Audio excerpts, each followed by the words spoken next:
Bonjour à tous les commandants, on va s'intéresser dans ce tutoriel à l'affichage du répartiteur de puissance qui est situé à droite du tableau de bord et qui gère un peu la répartition de l'énergie dans votre vaisseau. Donc on va s'occuper de l'affichage du répartiteur de puissance, donc qui est situé ici.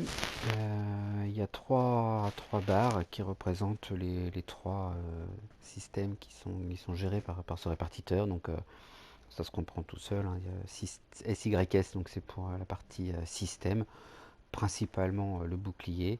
MOT, parce évidemment c'est la partie moteur, et ARM pour l'armement. Donc on peut répartir la puissance du générateur dans ces trois systèmes-là. Quel est l'intérêt? Il est simple en fait, c'est d'avoir une meilleure performance du système qui est le plus alimenté. Ça, c'est pas très compliqué à comprendre.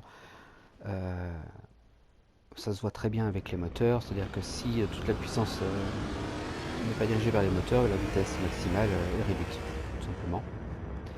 Donc là, si je mets plus de puissance sur le moteur, ma vitesse augmente. Là où c'est un peu moins évident, c'est avec les armes. Et ça va favoriser, accélérer le rechargement des armes. Pareil pour le bouclier. Ce qui est intéressant aussi à savoir, c'est que les trois barres là représentent en quelque sorte une sorte de réserve d'énergie allouée à chacun des trois systèmes possibles. Ce qui fait que même si on ne dirige pas la puissance vers ce qu'on souhaite, on a quand même de l'énergie pour le faire. Par exemple, si je vais enlever toute la puissance des armes, donc là j'ai redirigé toute la puissance ailleurs que vers les armes, pour autant je peux quand même tirer tant que j'ai une barre qui n'est pas vide au niveau des armes. Évidemment, quand je tire, j'ai une consommation d'énergie, cette barre diminue. Quand elle arrive à 0, mes armes deviennent inopérantes. Voilà. Là, les armes sont inopérantes. Si je ne remets pas de l'énergie dedans, je ne peux pas tirer. Dès que je remets de l'énergie, cette barre remonte. Et du coup, dès qu'elle remonte un peu, je peux de nouveau tirer.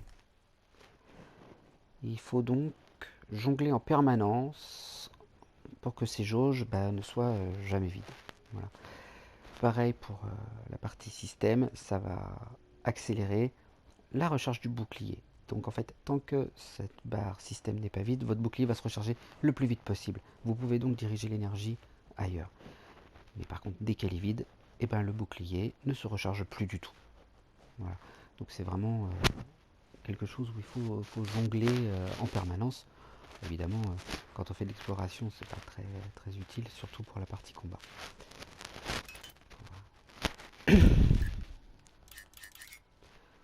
Si je supprime toute l'énergie du bouclier et que je coupe mon bouclier,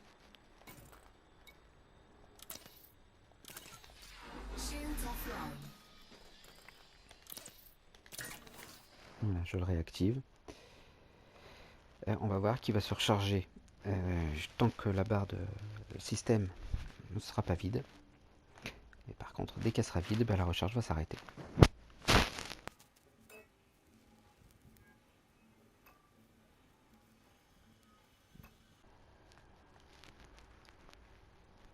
Et voilà, et donc là, il n'y a plus de rechargement de bouclier tant que je n'ai pas redirigé de l'énergie vers les systèmes. Pour les moteurs, évidemment, une barre vide n'empêche pas le vaisseau d'avancer.